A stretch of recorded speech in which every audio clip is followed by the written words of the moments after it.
I have always been fortunate to have green space. I grew up on a small farm near Sugarloaf Mountain in Montgomery County. Access to trails, walking on the mountain along the C&O Canal. I always appreciated my surroundings, but in quarantine I came to appreciate them even more. Every day my dad and I would drive to a spot in the canal. We would drive past small farms and fields and fenced off government land. One day I realized one place we always drove past was the resource recovery facility. Not stop at wood chips. It was system-wide, legislation deep. When I first began my research on the incinerator for an all-too-relevant class project for my professor at McDaniel, I thought trash incineration was a solution in medical and scientific literature. Decreased lung functions, more frequent asthma, increased asthma and heart attacks, more emergency visits, increased hospital admissions, increased death. Waste to energy is an unscientific term trash incinerators use to describe themselves. Matter cannot be turned into energy without a nuclear reaction. Trash incineration is just turning trash into toxic ash and air emissions. In 2011, the state issued a permit for a shiny new incinerator, and the legislature made waste to energy incineration a Tier 1 renewable energy, putting it up next to and solar energy. This means that trash incineration is taking funds away from sustainable energy alternatives. Ones that side effects don't include an increased risk of cancer, asthma attacks, heart strokes, and COVID-19. Renewable energy credits should go to true clean energy. That's right. The trash incineration prepared studies, the waste to energy campaigns, the Tier 1 renewable energy status has deceived the entire state of Maryland, and we, the people of Maryland, are paying the price. But knowing the facts, looking behind the curtain put up by politicians like O'Malley in the industry, I am wide awake.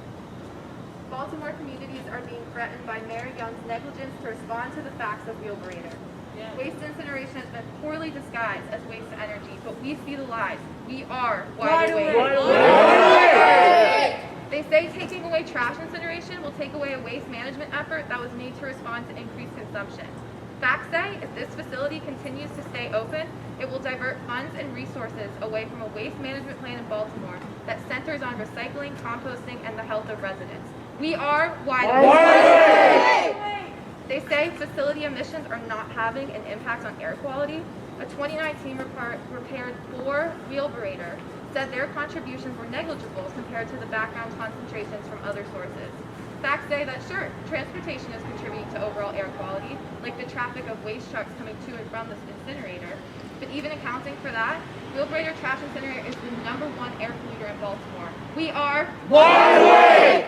They say by burning trash, we are avoiding the production of methane from waste decomposition in landfills.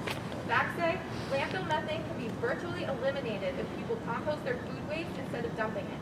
And EPA data shows the trash incinerator is 427 times more air polluted than the Quarantine Road landfill in Baltimore.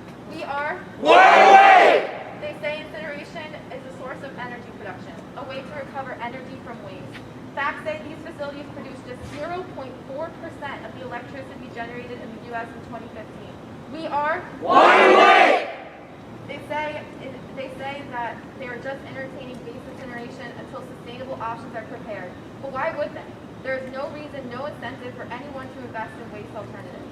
The fact is, these facilities require a steady stream of trash to remain operative. Any reinvestment would threaten that supply. And why do they invest in true renewable energy when from 2006 through 2015, Maryland ratepayers have paid $125 million to subsidize polluting energy sources defined as renewable in Maryland legislation?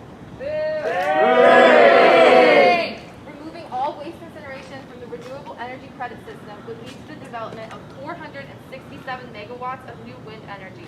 We are wide awake! This is not efficient waste management. This is not renewable energy. This is the systemic greenwashing of a major air polluter that's toxifying the air we breathe, and it's killing us. It's time to let the dream of waste to energy be put to bed. Let the Wheelabrator Trash Incinerator close. Let this nightmare end for the citizens of Baltimore. Yeah.